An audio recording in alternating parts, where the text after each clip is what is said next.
ನಮ್ಮ ಸಮಾಜದಿಂದ ನೀಗಿಸಲಾಗಿದೆ. ಅಂದ್ರೆ ಕಾಲದಿಂದ ಕಾಲಕ್ಕೆ ಸಮಾಜದಲ್ಲಿ ಏನಾದರೂ ತಪ್ಪುಗಳು ನಡೆದರೆ ಅದನ್ನು ತಿದ್ದುವಂತಹ ಕೆಲಸವನ್ನು ನಾವು ಮಾಡ್ತಾ ಬಂದಿದ್ದೀವಿ. 55-56 ಕಾನೂನು ಬಂದಿದೆ. ಹಿಂದೂ ಸಮಾಜಕ್ಕೆ ಮದುವೆ ಅಂದರೆ ಏನು, ವಿಚ್ಛೇದನೆ ಅಂದರೆ ಏನು, ಸ್ತ್ರೀಯ ಹಕ್ಕಿನ ಪುರುಷ ಏನಾಗಿರ್ತಾನೆ ಮದುವೆಯಲ್ಲಿ, ಈ ಥರದ್ದು 55-56 ನಾವು ಕಾನೂನು ರಚನೆ ಮಾಡ್ಕೊಂಡಿದ್ದೀವಿ. ಯಾರು ಕಾನೂನು ರಚನೆ ಆಗಿಲ್ಲ ಇನ್ನೂ ಶರಿಯಾದ ಫಾಲೋ ಮಾಡ್ತಾರೆ ಅಂತ ನೀವೆಲ್ಲರೂ ಗೊತ್ತು. ಯಾಕೆ ಈ ಮಾತನ್ನ ಹೇಳ್ತಾ ಇದ್ದೀನಿ? ನಮ್ಮಲ್ಲಿ ಒಬ್ಬ ಪುರುಷನಿಗೆ ಅವನ ಹೆಂಡತಿ ಬದುಕಿರುವಾಗ ಮತ್ತು ಆ ಹೆಂಡತಿಯಿಂದ ವಿಚ್ಛೇದನೆ ಪಡೆಯುವ ಸಮಯದಲ್ಲಿ ಒಬ್ಬಳೇ ಒಬ್ಬ ಸಾಧ್ಯ. ಒಬ್ಬ ಪುರುಷನಿಗೆ ಒಬ್ಬ ಸ್ತ್ರೀ, ಒಬ್ಬ ಸ್ತ್ರೀಗೆ ಒಬ್ಬ ಪುರುಷ ಗಂಡನಾಗಿ ಒಬ್ಬ ಸಾಧ್ಯ. ಇದು ಬಹಳ ಕ್ಲಿಯರ್ ಆಗಿ ಕಾನೂನಿದೆ ನಮ್ಮಲ್ಲಿ. ಇನ್ನು ಈ ಆಸ್ತಿ ವಿಚಾರಕ್ಕೆ ಬಂದಾಗ ಸಮಾನವಾದ ಹಕ್ಕಿದೆ ಹೆಂಡತಿಗೆ. ಹಾಗಾಗಿ ನಮ್ಮಲ್ಲಿ ಈ ಕಾನೂನುಗಳ ರಚನೆಗೆ ಯಾವ ಸಮಾಜದಿಂದ ಯಾವ ವಿರೋಧಗಳು ತೋರಿಸಲಿಲ್ಲ ಮತ್ತು ಈ ಸಮಾಜ ಸ್ಪಂದಿಸ್ತದೆ. ಎಲ್ಲಿ ಈ ಥರದ ತಾರತಮ್ಯ ಇವತ್ತಿನವರೆಗೂ ಇದೆ. ಸಮಾನ ನಾಗರಿಕ ಸಂಹಿತೆ ಬೇಕು ಅಂತ ಹೇಳೋದು ಯಾಕೆ ಅನ್ನೋದನ್ನು ಇಲ್ಲೊಂದು ಸಣ್ಣ ಉಲ್ಲೇಖ ಮಾಡ್ತೀನಿ ನಾನು. ಈ ಲವ್ ಜಿಹಾದ್ ಅನ್ನೋದು ಈ ಭಾಗಗಳಲ್ಲಿ ಜಾಸ್ತಿ. ಕೇರಳದಲ್ಲಿ ಅನೇಕ ಹೆಣ್ಮಕ್ಳು ಅದಕ್ಕೆ ತುತ್ತಾಗಿದ್ದಾರೆ.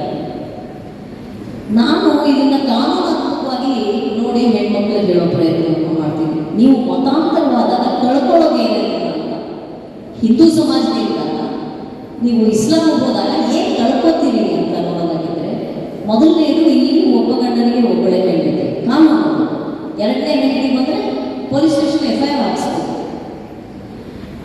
ಆದರೆ ಅವರಲ್ಲಿ ಒಬ್ಬ ಗಂಡನಿಗೆ 4 ಜನ ಹೆಂಡತಿಯರು ಒಂದೇ ಸಮಯದಲ್ಲಿ ಇರ್ಬೋದು. ಕಾನೂನು ಪ್ರಕಾರ, ಕಾನೂನು ವಿರುದ್ಧ ಅಲ್ಲ, ಕಾನೂನು ಅವರ ಕಾನೂನು ಪ್ರಕಾರ 4 ಜನ ಹೆಂಡತಿಯರು ಅಂದರೆ ನಿಮ್ಮ ಸ್ಥಾನಮಾನ ಏನಾಯ್ತು.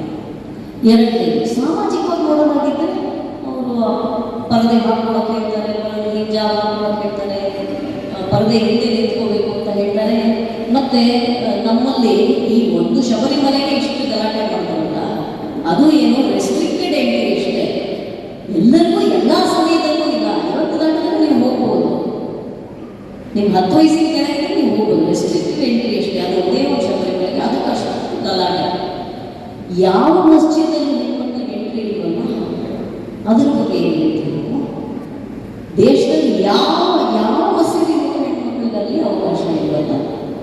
ಸೊ ಸಾಮಾಜಿಕವಾಗಿ ಏನೇನು ನಾವು ಕಳ್ಕೊತೀವಿ ಅನ್ನೋದನ್ನ ಹೆಣ್ಮಕ್ಳು ತಿಳ್ಕೋಬೇಕು.